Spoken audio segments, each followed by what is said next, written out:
ግን ቢሆንም ይሄ ነገር እውነት ከሆነ ራሳቸው እንዲጋለጥባቸው ነገሩ እንዲወጣ ስለማይፈልጉ ይሄን ነገር ላይፈቅዱ ይችላሉ። የሰው ህይወት ውስጥ እንዲገባ ማንም ሰው አይፈቀድለት። ኤፍሬም ግን ሁሉንም የዚህ ቤት አባወራ እሱ ነው። ፋሚሊስ አብርሃም ነው እንላለን። አብርሃም ጀስት እንደ ልጅ እንደ ህፃን ነው እየሆነ ያለው እንጂ እንደ አባወራ አይደለም። የሱን የወንድሙን ሚና እየተወጣለትን ከሆነ አናውቅም። ግን ጭራሽ በር ላይ ቆሞ ወንድሙን ትገባላችሁ ትወጣላችሁ። እነዚህ ሰዎች ቆጣሪ አንባቢ ናቸው እንደ በር ላይ የቆሙት? ታዲያ ወንድሙ ነው መግባት ይችላል በማንኛውም ሰዓት። ስለዚህ ፈቃጁ እሱ ነው፣ ኤፍሬም ነው ማለት ነው። ኤፍሬም የቤቱ አባወራ ሆኗል። ፋሚሊስ አብርሃም እስኪያገግም ወደ ነበረበት እስከሚመለስ የቤቱ አባወራ፣ የቤቱ ጠባቂ፣ የቤቱ ዛፍ ዋርካው ኤፍሬም ነው። ስለዚህ ለዛ ነው ፍቃድ እየተጠየቀ ያለ። ይሄ በጣም ያሳዝናል ፋሚሊስ። እኔ አሁን ያዘንኩት ለዴቭ ነው። ዴቭ ምንድን ነው የሚሰማው በዚህ ሰዓት አስባችሁታል? የወንድማችሁ ቤት በር ላይ ወይ ቆሞ ወንድማችሁ ድገቡ ነው ትወጣላችሁ ብሎ ፍቃድ ከሱ እንድትጠይቁ ሲያደርግ፣ ሁሌም ደግሞ ማመን ያለብን የሆነ ሰው ልክ አይደለም እያለን በተደጋጋሚ እየነገረን ሁሉም የመጣው ሰው አብርሃም እንደዚህ አናውቀውም፣ ጓደኞቹ፣ ፍቅረኛው፣ እህቶቹ፣ ወንድሞቹ እኛ አብርሃም ይሄን አናውቀውም እየተባለ እንደዚህ ድርቅ የሚሉት ምን ስለሆነ ነው? ለነሱ ብቻ ነው የሱ ጤንነት የሚታያቸው? አብርሃምን የሚያውቁት ከዚህ በፊት እነሱ ብቻ ናቸው? አይደለም። እውነታው እሱ አይደለም ቤተሰብ። ለዛ ነው እንደዚህ በዚህ ልክ አብርሃምን እየደበቁት እየሸሸጉት ያለው። ይሄ ነገር ግን ተደብቆ አይቀርም። ያው ከአብርሃም በተጨማሪ ደግሞ እህቱ፣ ወንድሙ ምናምን እነ ሄርሜላ ሁሉ እንዳይጨልሉ እየፈራው ነው። ምክንያቱም እነዚህ ሰዎች በቃ አስባችሁታል? ያ ሰው ልክ አይደለም እያላችሁ የሆነ ሰው ደግሞ ድርቅ ብሎ ሲላችሁ ምን አይነት ስሜት እንደሚሰማችሁ እንጂ በጣም እኮ ነው የሚያበሳጨው። ፋሚሊስ ራሳችሁን ሁሉ መጠራጠር ትጀምራላችሁ። እንዴ እኔ አይደለም እንዴ ልክ ያልሆንኩት ራሱ እስከምትሉ ድረስ ነው እነ ኤፍሬምም እነ ሩታም ድርቅ ያሉት። ስለዚህ በዚህ ከቀጠሉ አብርሃም ላይ ያለው ነገር የማይቀየር ከሆነ አብርሃም ብቻ ሳይሆን ብዙ ሰው ይታመማል። ፋሚሊ ብዙ ሰው ጤነኛ አይሆንም። እነዚህ ጥርጣሬዎቹ እንደዚህ ስጋ አውጥተው አቋም ኖሯቸው እየታዩ ነው፣ እየተንቀሳቀሱ ነው፣ እያየናቸው ነው፣ ነፍስ ዘርተው እያየናቸው። በቃ በዚህ ልክ እየታገላችሁ ያለው ለዚህ ነው። አካውንቱን ሰብስክራይብ ያላደረጋችሁ ሰብስክራይብ አድርጉ፣ አድርጉ፣ ቤተሰብ አድርጉ እንጂ። ሰላም የቻናሌ ቤተሰቦች እንደምን አላችሁ? ዛሬም በሌላ በአዲስ ቪዲዮ እንደገና ተመልሼ መጥቻለሁ። ዛሬም እኛ ቤተሰብ ውስጥ በጣም ብዙ አዲስ ነገር አለ። የአብርሃም ጉዳይ መቋጫውን እንዳላገኘ ሁላችሁም እያያችሁ ነበር። ዛሬስ ምንድን ነው ያለው? ዛሬስ ምን ለውጥ አለ? ምን አዲስ ነገር አለ? አብርሃም እንዴት ነው? ጀስት ያን ነገር ሰፋ አድርገን እናያለን። በጣም ሌሎች አብራችን ከቆያችሁ ሌሎች ብዙ አዲስ ነገሮችን ከኔ ጋር አብረን እናያለን። ቪዲዮውን ከመጀመራችሁ በፊት ግን ሰብስክራይብ ያላደረጋችሁ ሰዎች አካውንቱን ሰብስክራይብ አድርጉ። ቪዲዮ ሲጨርሱ ደግሞ ላይክ ማድረጋችሁን እንዳትረሱ። አሁን ደግሜ እናገራለሁ፣ እንዳትረሱ ቤተሰብ። ቀጥታ ወደ ቪዲዮ። ታዲያ እንደዛ ከሆነ ዛሬ ያው ከመኝታ ነው አስመስጫት የመጣሁት እና በቃ ቀጥታ ቤት እንሂድ። ያለውን ነገር ቤት ውስጥ ምን እንደተፈጠረ ሀብሉም ደግሞ እውነታ ሀብሉ ነው ወይ ችግሩ? እሱም ደግሞ ከሆነ ያን ሀብል ከሱ ከአንገት ላይ ለማውለቅ ያንን ነገር አስበን ነው የመጣ ነው እና የአብርሃም ጉዳይ ቤተሰቡን እያመሰው ነው፣ እያጋጫቸው ነው እርስ በርስ። ባለፈው ቡዜን እናስታውሳለን እንዴት እንደነበረች ከዳኒ ጋር። ያ ነገር ሳይሆን ቀረ። ምክንያቱም ኤፍሬም እና ሩታ በዚህ ነገር ፍቃደኛ ስላልሆኑ አሁን በመጨረሻ ዴቭ መጥቷል። ዴቭስ ይሳካለት ይሆን? የሚፈልገውን ነገር ያደርግ ይሆን የሚለው አብረን የምናየው ቢሆንም እንደባለፈው ግን ይሄን ነገር ይፈቅዱላቸዋል፣ ሀብል ማስወለቁን ምናምን ነገር ይፈቅዱላቸዋል ብዬ እኔ በግሌ አላምንም። ምክንያቱም ያኔ እንኳን ይዘው ለመውጣት እንኳን ፍቃደኛ ያልሆኑ ሰዎች ከሱ ላይ አንድ ሀብል ለመውጣት ቢሞክሩ ፍቃደኛ ይሆናሉ ብዬ በጭራሽ የማላምነው ነገር ነው። ምክንያቱም እንዴት እየሆኑ እያሉ አብርሃምን የሆነ ነገር ዞር ወደዚህም ወደ ቀኝም ወደ ግራ እንዳይሄድ እንዴት አሳስረው እንደያዙት እያየን ነው። ምናልባት ዴቭስ ይሳካለት ይሆን? እምን ይሆናል ፋሚሊስ። እንደዚህ በአንድ ቅጽበት ሰው የሚክድ ሰው አይደለም ነው ምላሽ ፈልጌ ነው። ብቻውን ነገር አድርገውታል እንደተባለው ሀብሉ ላይ እንደዛ ከሆነ እኔም ከአብርሃም ጎን ለመቆም አጠገቡ ነኝ። ያው ዴቭም አለ። ቤት ድረስ ሄደን በተረጋጋ መንፈስ ያው እንግዲህ ሀብሉ አንዴ አውልቀ ነው ምናየው ነገር ነው። እውነት ወደ ቀልቡ ይመለሳል ሆነ። ይሄ የሁላችንም ጥያቄ ነው ቤተሰብ። ሁላችሁም በኮሜንት በተደጋጋሚ ከሀብሉ ጋር የተገናኘ ነገር እያወራችሁ እየተናገራችሁ ነው የነበረው። ምናልባት ይሄ ነገር እውነት ነው ወይ የሚለው ዛሬ እነዚህ ዴቭ ከተሳካላችሁና ይሄ ነገር የሚሆን ከሆነ ለውጡን የምናየው ይሆናል። ምክንያቱም አንድ ያልተመለሰልን የብዙዎቻችን ጥያቄ የነበረው ይሄ የሀብል ጉዳይ ነው። ሀብሉ ከሆነ ችግሩ ዛሬ ቤታቸው ሄደው ስለሚያገኟቸው ይሄን ነገርም ከአንገቱ እንደሚበጥሱት እየተናገሩ ስለሆነ ይሳካላቸው የሆነው የሚለው ነገር የምንጠብቀው ነው። ግን ይሄ ነገር ግን ይሆናል ብዬ እንደ ግል አላስብም። ምክንያቱም አብርሃም ፍላጎቱን እንኳን በስርዓት መናገር አይችልም። እንደዚህ ብሎ እንኳን ማስረዳት አይችልም።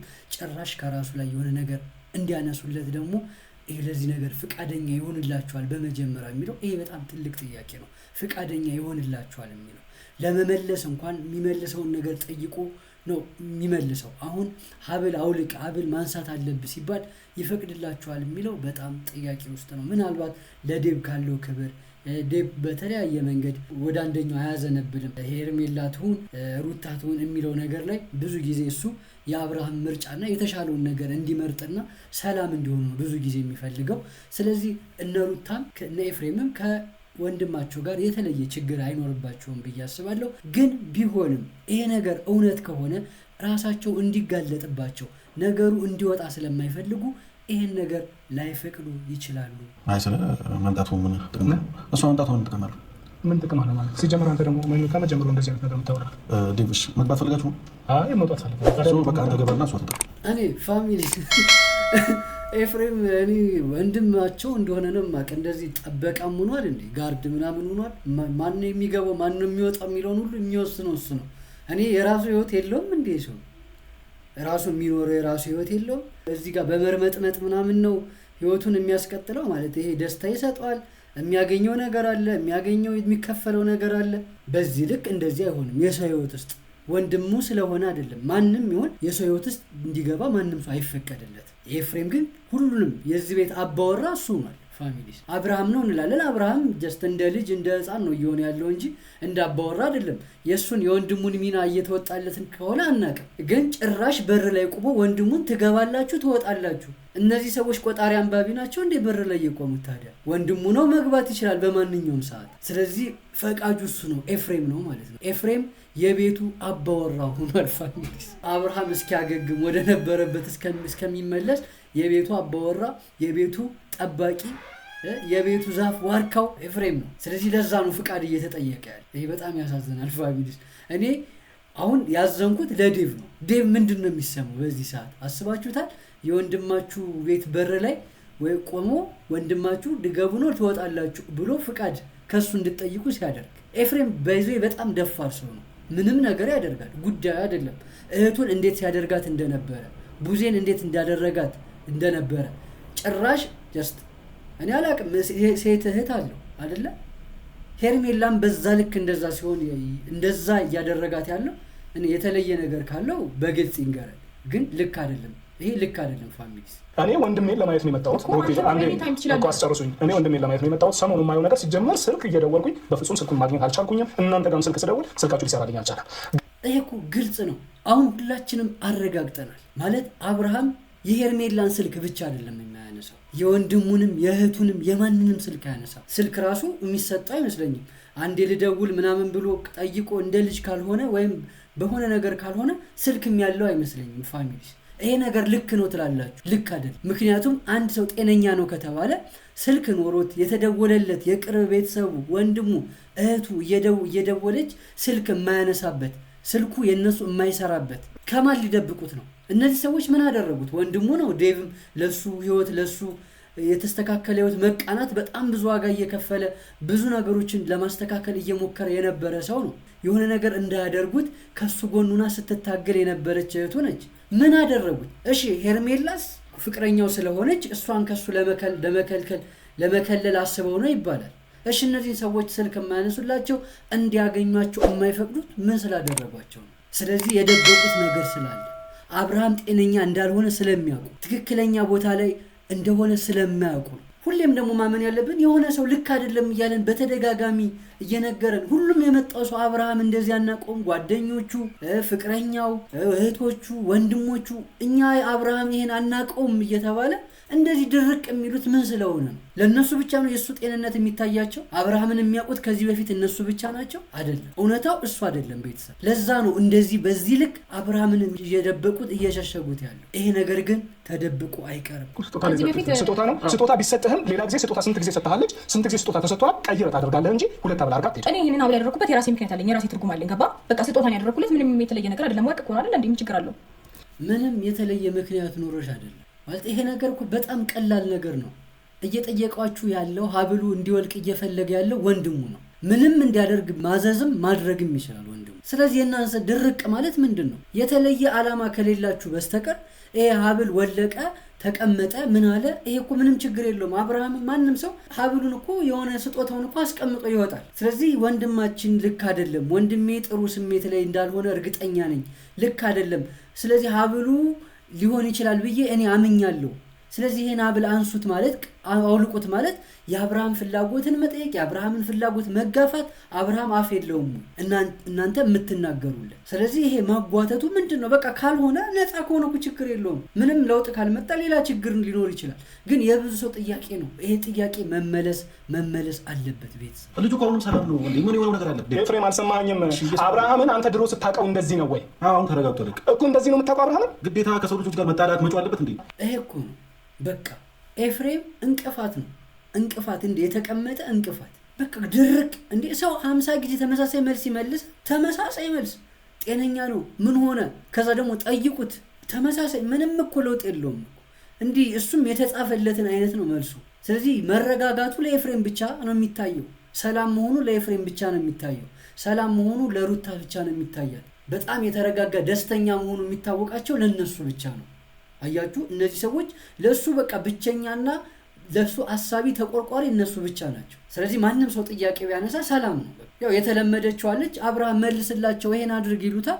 እኔ እኮ እንደዚህ ነኝ ይላል። በቃ ሌላ ምንም ነገር የለውም። አሁን በዚህ መሀል እኮ ገብቶ እኮ የሆነ ነገር እንኳን ለማስተካከል አይሞክርም አብርሃም። ምናውቀው አብርሃም ይሄ አይደለም። ስለዚህ ትክክለኛው አብርሃም ሁላችንም እንዲመጣ የምንፈልገው ትክክለኛው አብርሃም ነው። እሱ ደግሞ ይሆናል። ምንም ጥርጣሬ አይግባችሁ ፋሚሊ። እጅሽን እንዲህ ነው ስለዚህ በቃ ሌላ እና ቁጭ ልበልና በቃ ሶፋ ምን ይመለስ መሰለሽ ነው ያማሽ ካራ ፐብሊክ እና ያለ ያማሽ ካራ አሁን በቃ ይኩን እልህ እኮ ነው።